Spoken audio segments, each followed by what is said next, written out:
You know, sometimes in the early morning, when you maybe can't sleep and your mind is ticking over, which it probably should be sleeping, you come down and make a cup of coffee and think about what you're thinking about. What really matters for us in retirement? What is it that we're all searching for?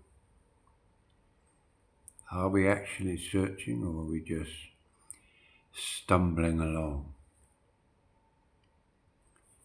You know, when I first came to the Philippines, I thought I knew what I was looking for.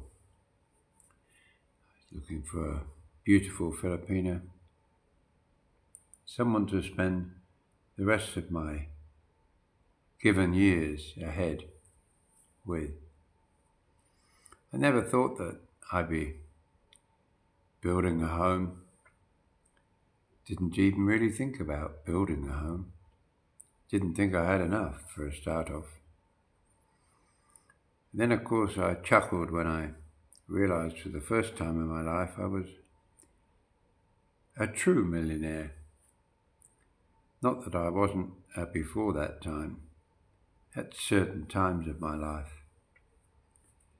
But when you converted it into Philippine pesos, it was a massive amount. Still is a massive amount. But more than just a home, a place to call home, one was always looking for someone to share a period of your life, hopefully the last, with someone who watched your back, who was able to do the little things that meant a lot to you.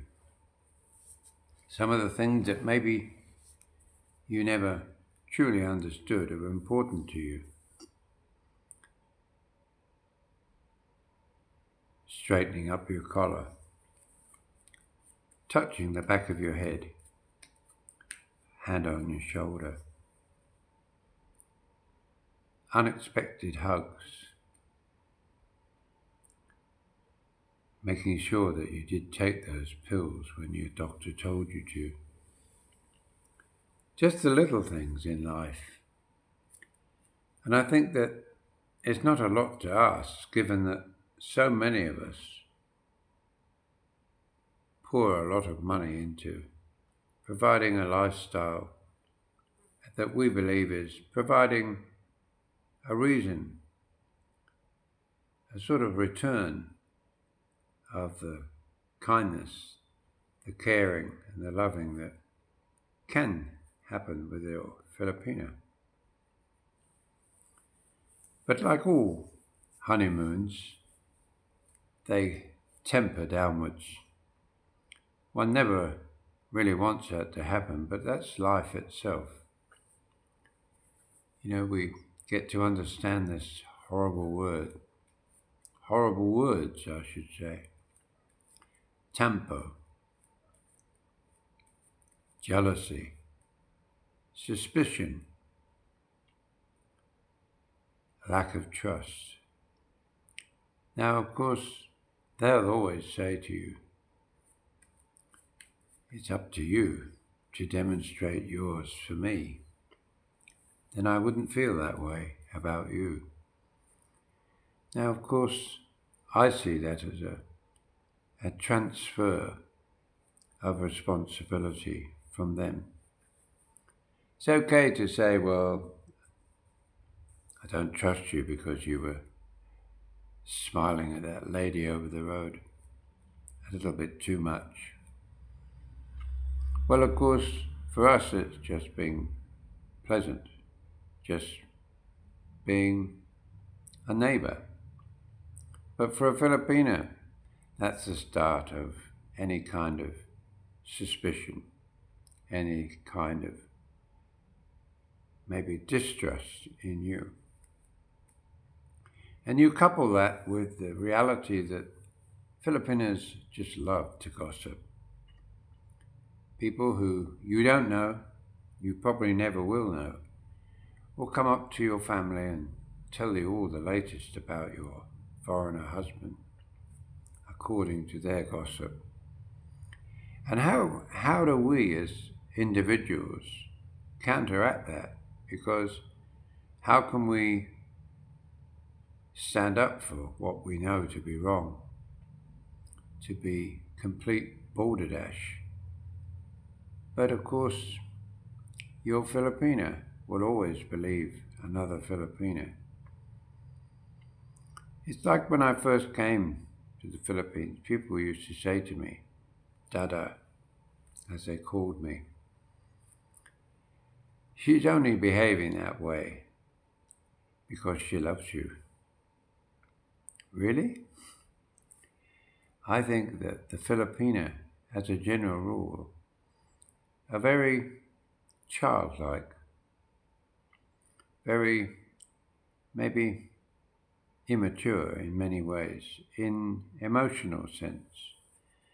They feel they have their man, and naturally they don't want to lose him. He's a good source of many things, of course, money as well. But whilst they're so busy trying to hold on to something that they're not necessarily going to lose, but they for sure feel that they're in a position where they could. Is it our fault that we somehow fall into that category, that they've got us and that somehow we're maybe going to be lost to some other woman? You know, there's no doubt that many of you, I'm sure, come here and realize, wow, I didn't realize they're all like this. In fact, they're even better because there's always something better. And if we went through life constantly changing our partners just because, oh, there's a better one over there, that one offers a few more perks, we would really have no relationship with anyone. It's just like many of you come here to the Philippines and you attach yourself in a physical way to many other foreigners.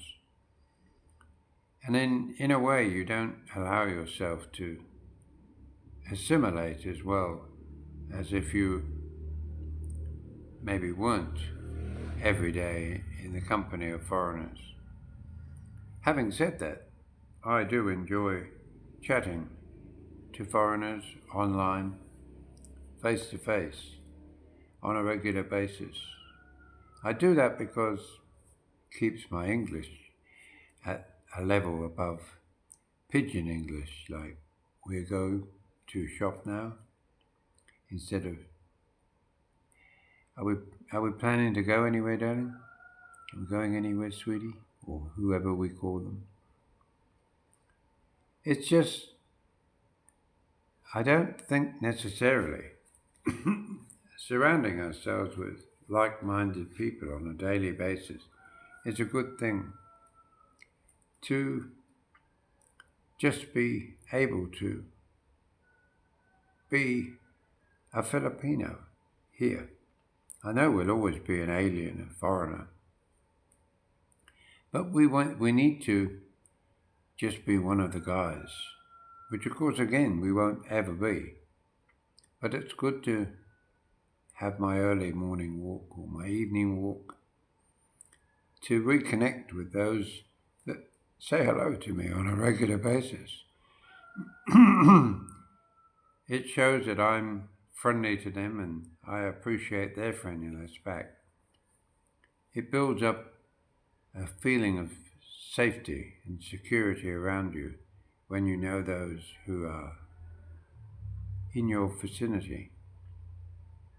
You get to notice the ones that aren't always there, so it makes you conscious of any threat that might be around. But with your wife, your partner, your girlfriend, it's a constant, I suppose, a battle to truly understand whether she's comfortable with you or not. Because she sends so many different messages with her temper, which is really just simply childish behavior of cutting you off, giving you the silent treatment, maybe even just going out for a period of time to cool off for her point of view, and for you left wondering why. Some of you, of course, say, when that happened to me, I fixed that straight away. Well, good on you, because it takes more than just a few harsh words to your Filipina to necessarily get that message through. But on a day-to-day basis, especially if you have children by her previous relationship or marriage, just remember that's times 3 or times 2. Because like mother, like son, like daughter, and sons do the same as daughters. But also remember, when it comes to your money, the money you allow, the money that you put aside to live on each month, just remember, she's not the only one that's after your money. The children are too. And they have a very well-equipped arsenal of ability and persuasion to encourage you to part with some of that. Oh, Dada, can you just buy me this? I'll pay you back later. Again, I'll pay you back. Can I have a loan? Really? A loan means, can you give? It means goodbye money. You may well feel that you want to lend somebody something to get them out of trouble or to make them happy in some shape or form. But just remember, when you pull that money out of your wallet and you hand it over, that's the last time you'll see it again. That's not a bad thing. I mean, some of you will allocate a certain amount of money each month as an allowance or for buying the weekly or monthly costs. But just remember, when they do that, and they're maybe a little bit over generous themselves, on themselves, or maybe other members of their family, they'll always come back to you for more. After all, you're that stream of money. And we really, really do need to set ourselves a target amount and really stick to it. Because if we don't, we'll end up every month being like one of those guys that works from one pay packet to another.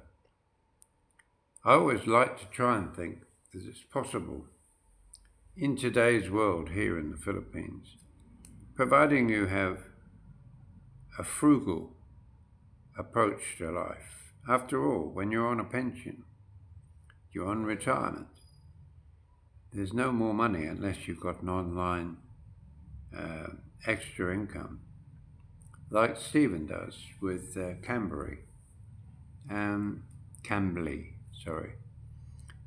Great idea. In fact, I'm going to maybe look at doing it myself. Just something to fill in the hours that sometimes I feel are a bit wasted. A couple of hours in the morning, a couple of hours in the evening. You just do that for 7 days a week and you can double your salary almost. So we'll wait and see how that works out. But guys, we really do have to be strong. It's not that they're scamming. It's they're looking at you. They're looking at what they can achieve by being with you. But they're also not stupid. You don't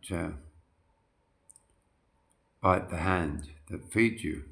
After all, you should look after your foreigner with lovingness, caring, and consideration of them. After all, do they not come first? Does your foreigner not come first? I think we should, just like our Filipina does. If you like this video, don't forget to give us a thumbs up. Don't forget to make a nice comment, and we'll speak again soon. Bye now.